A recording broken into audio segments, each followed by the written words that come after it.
Bom dia, boa tarde, boa noite, dependendo do momento em que você estiver vendo esse vídeo. Eu me chamo Juan Carlos e esse vídeo é a minha terceira nota da disciplina de Arquitetura de Computadores do curso de Ciências da Computação da Universidade Vale do Acaraú. O tema dessa minha apresentação é Bitflip e eu pretendo explicar ao longo desse vídeo o que é um Bitflip, o que causa um Bitflip, impactos que um Bitflip tem nos dispositivos e técnicas de mitigação, né, que visam evitar que um Bitflip ocorra. Ok, vamos começar pela definição. O que é um Bitflip? Bitflip, né, em português, significa inversão de bit. E é uma tradução meio autoexplicativa, porque ele nada mais é do que quando ocorre uma inversão inesperada no valor de um bit. Basicamente, um bit é a menor unidade de informação em um sistema digital. E ela pode possuir dois valores, ou 0 ou 1, né? Porque a gente está falando de valores binários. E quando um bit de valor 0 passa inesperadamente para 1, ou quando um bit de valor 1 ele passa inesperadamente o valor dele para 0, é porque ocorreu um bit flip. Lembrando que eu vou deixar frisado a palavra inesperadamente, porque um bit flip é a inversão do valor de um bit de forma não planejada. Porque durante a execução de um programa, de um código de linha binário, pode ser que naturalmente o valor de um bit mude. Né? Talvez seja necessário para o funcionamento do código e um determinado bit mude o seu valor. Entretanto, isso não é bit flip. O bit flip nada mais é do que quando essa inversão ocorre sem ser planejada, e de forma inesperada, né? De forma que não deveria acontecer essa inversão, mas ocorreu. Aí é bit flip. Dá para ver na imagem do slide mais ou menos o exemplo. Nós temos a memória antes e nós temos a memória depois de um bit flip. Dá para ver que o bit flip ele alterou o valor do 0, né? Ele alterou para 1. Até que o 1 na memória depois, ele está em negrito, né? Ele está circundado em negrito. Porque para explicar, né, que o bit flip ocorreu e mudou o valor desse bit que antes era 0, passou para 1.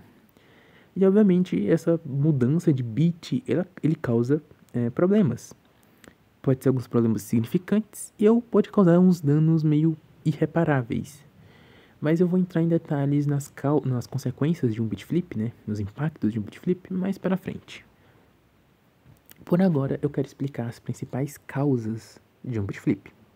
Um bit flip ele pode ocorrer por diversos fatores, mas os três principais aqui que eu quero citar nesse vídeo são interferências eletromagnéticas, quando um bit flip ele é causado por meio de ondas eletromagnéticas ou por meio de campos eletromagnéticos, falhas no hardware, quando defeitos, problemas na parte física de um dispositivo acaba fazendo com que ele não funcione de forma que deveria e isso por consequência gera um bit flip, e radiação cósmica, que é por meio de partículas subatômicas de alta energia que acaba gerando um bit flip. Eu vou detalhar um pouquinho melhor cada uma das três. Começando por interferências eletromagnéticas, que basicamente são quando fontes externas elas criam campos eletromagnéticos e eles acabam perturbando o funcionamento de circuitos eletrônicos, seja resultando em distúrbios nos sinais ou nas operações normais do sistema. Em ambos esses dois casos, geram bit flips. Esses campos, né? Como é que esses campos eles acabam gerando esses distúrbios ou essas alterações na operação normal do sistema? Ele gera essas coisas por meio de correntes parasitas ou por meio da alteração de voltagem nos componentes eletrônicos, tá? O que são correntes parasitas? Só abrindo aqui um parêntese. Como dá para ler no slide, correntes parasitas são correntes elétricas indesejáveis que surgem em um circuito devido a efeitos não planejados. No caso aqui do nosso exemplo, são por meio de campos eletromagnéticos. Então, resumindo, fontes externas geram campos eletromagnéticos que, por esses campos eletromagnéticos, geram correntes parasitas ou eles alteram a voltagem nos componentes eletrônicos, o que acaba gerando em distúrbios nos sinais e na operação normal do sistema. E distúrbios nos sinais nessas operações normais do sistema geram bit flips. Então, isso tudo acaba gerando um bit flip. Agora, o que são essas fontes externas? Essas fontes externas, elas podem ser desde equipamentos eletrônicos, como rádios, telefones, celulares e etc., a linhas de transmissão de energia e até mesmo fenômenos naturais, como tempestades solares, descargas atmosféricas e raios. Falhas no hardware. Quando um dispositivo ele tem problemas, ele tem defeitos que fazem com que ele não funcione da forma como deveria, esses defeitos podem acabar gerando um bitflip dentro dele, né? Dentro dos componentes dele, da parte do software dele. E, bom, as falhas no hardware é isso. É basicamente defeitos que um componente tem, que um dispositivo, um computador, um celular tem, que acabam gerando bitflip. Mas vale a pena citar que as falhas no hardware, elas podem ser divididas em duas categorias, que são falhas de fabricação, defeitos de fabricação, que são quando um dispositivo ele é feito, ele passa por um processo bem rigoroso de controle de qualidade. Entretanto, esse processo rigoroso não é perfeito e pode sim surgir um dispositivo ou outro com defeito. E nesse caso, o dispositivo vai estar desde os primeiros dias de vida dele com a possibilidade de acabar causando um bitflip para ele mesmo, né? Então, desde os primeiros dias de vida dele, ele pode ocorrer um bitflip a qualquer momento. E nós temos as falhas no hardware que ocorrem por meio da degradação do tempo, ou seja, com o passar dos anos, um dispositivo ele vai perdendo poder, ele vai perdendo capacidade, ele vai deixando de funcionar tão perfeitamente quanto ele funcionava no começo. E, obviamente, essa degradação do tempo acaba fazendo com que ele cause, ele gere defeitos e problemas, e dentre esses possíveis problemas nós temos o bitflip, que pode ser causado por conta de algum componente que está velho demais e deixou de funcionar como deveria. E, por fim, eu deixei a radiação cósmica. O que é a radiação cósmica? A radiação cósmica, basicamente, são partículas de alta energia que vêm do espaço, que quando elas interagem com a atmosfera, elas geram partículas secundárias, como nêutrons ou prótons. E esses nêutrons ou prótons, eles podem penetrar em dispositivos eletrônicos e interagir com componentes semicondutores dentro desses dispositivos eletrônicos. E ali, eles depositam carga suficiente para causar um bitflip, né? Para alterar o valor de um bit.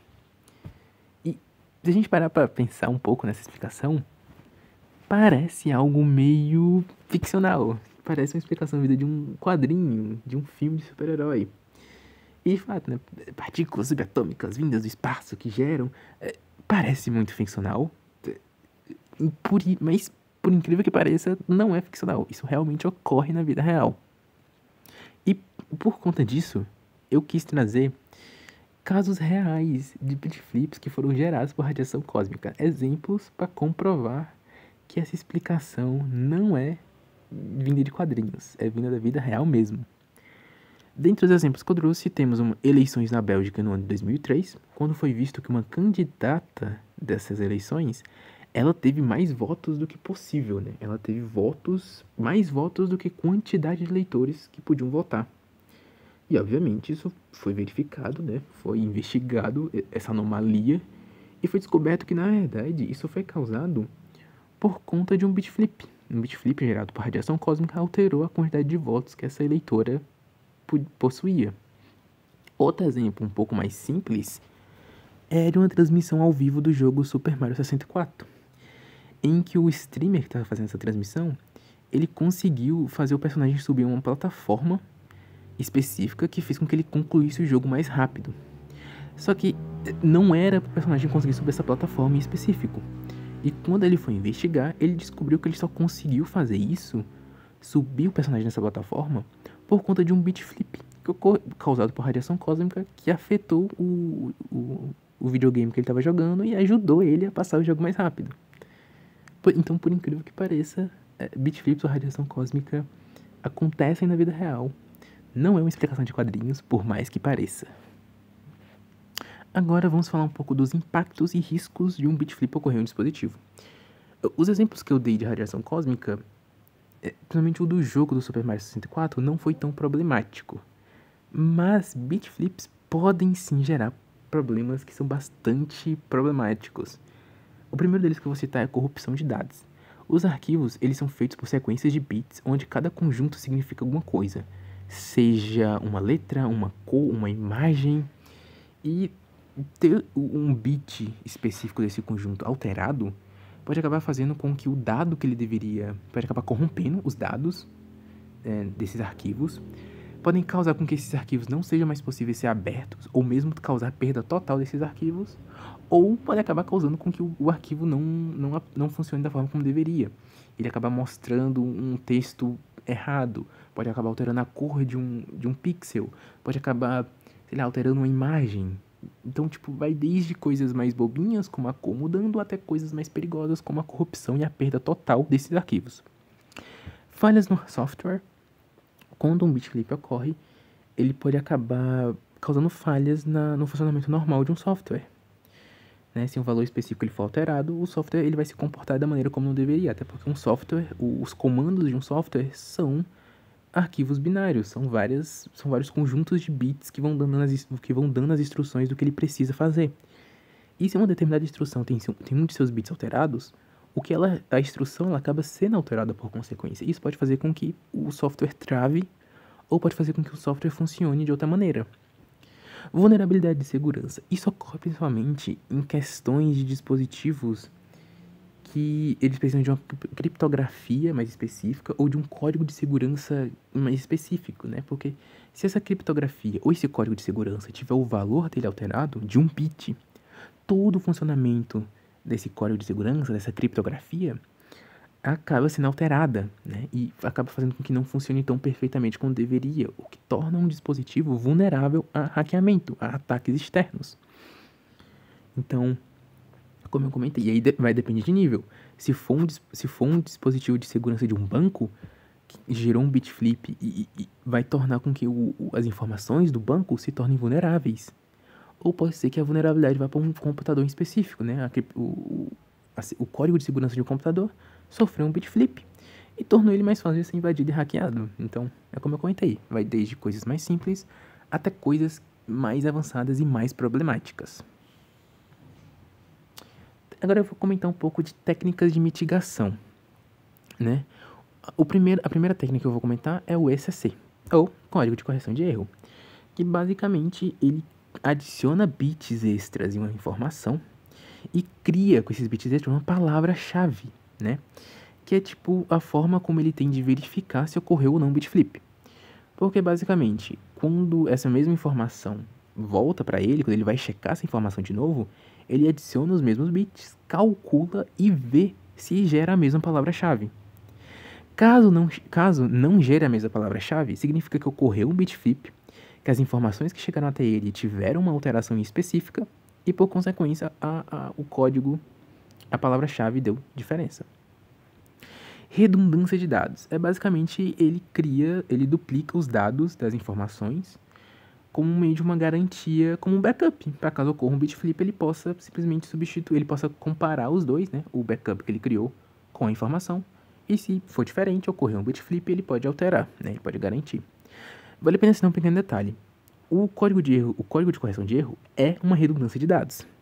É um tipo de redundância de dados, mas que ele tem características mais específicas. Ele funciona de uma forma um pouco mais diferente e, por consequência, vale a pena ele ser citado de forma separada da redundância de dados. Mas, que fique claro aqui, o ECC é um tipo de redundância de dados.